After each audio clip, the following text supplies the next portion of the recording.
Everyone, welcome back to our YouTube channel. जर तुम्ही माझ्या चॅनलमध्ये नवीन असाल तर हाय, माझं नाव आहे पायल। तर आज आपण चाललोय एक ब्युटी एक्सपोला, जो की गोरेगावमध्ये आहे आणि हे तुम्ही बघतायच आहात।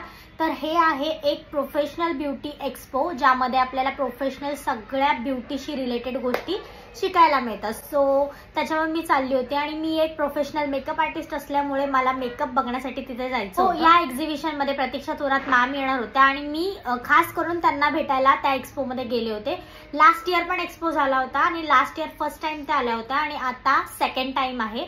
सो फर्स्ट डे आणि फर्स्ट लुक त्यांचा असणार होता मेन स्टेजवर, जिकडे आम्ही सगळ्यात पहिला लुक होता त्यांचा मेन स्टेजला, ज्या मेन स्टेजवर इतकी प्रचंड प्रमाणात गर्दी झाली होती की तिथे ना उभं राहायला जागा होती ना बसायला। सो मी तिकडचा डेमो लुक बघून लगेचच मॅमच्या सेकंड स्टेजवर गेले होते, बिकॉज असं वाटलं की आपण लवकर गेलो तर तिकडे जागा मिळेल। सो मी मॅमचा इकडचा एक लुक बघून, म्हणजेच फक्त बेस मेकअप बघून त्या साईडला गेले होते, आय मीन चिल्सच्या स्टेजवर, बिकॉज मला तिकडनं मेकअप जवळनं बघायला मिळेल।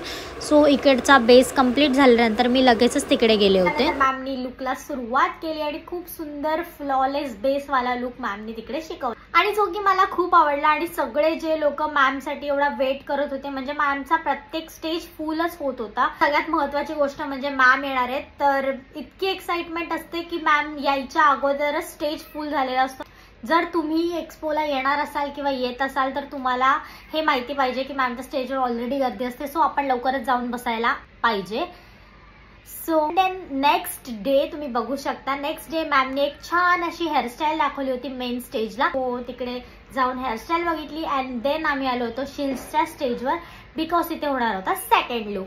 आणि या हेअरस्टाईलच्या वेळी नंतर मला मिळाली होती एक छोटीशी अपॉर्च्युनिटी की स्टेजवर येऊन काही पण बोला, काही पण। तर मग माझं असं झालं की स्टेजवरच जाऊन बोलायचं ना, सो मी लगेचच गेले अँड देन तुम्ही बघू शकता मी काय काय बोलले। पण मला असं वाटतं जर मी खरं बोलते किंवा मला असं वाटतं जर माझ्यामुळे कोणाची हेल्प होतीये तर चांगली गोष्ट आहे, आणि जे खरं आहे ते खरं आहे। सो मला पण असं वाटतं की जर तुमची इच्छा असेल तर obviously you can go.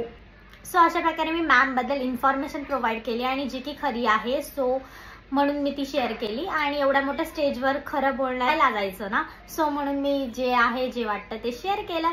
Bye the वे, त्यानंतर मॅमचा होता सेकंड लुक, म्हणजे त्या स्टेजवर होते 2 मेकअपचे लुक्स। सो तिकडे जाऊन आम्ही छान असे ते 2 लुक एन्जॉय केले। आणि त्या दिवशी मला समोरनं व्हिडिओज नाही करायला भेटले, बिकॉज मी पण स्टेजवर होते, त्याच्यामुळे मग समोरनं अशा व्हिडिओ नाही करता आल्या। बट मी खूप खुश होते। आणि त्यानंतर ते जे 2 लुक होते ते झाल्यानंतर मला एका स्टेजवर इन्व्हाइट केलं होतं, ज्या ब्रँडचं नाव होतं नोग। त्यांना भेटून आले आणि त्यांनी खूप सारे गिफ्ट दिले मला। सो इकडे तुम्ही बघू शकता। By the way, thank you so much for watching guys. Video कसा वाटला कमेंट करून नक्की सांगा। Thank you so much for watching, bye.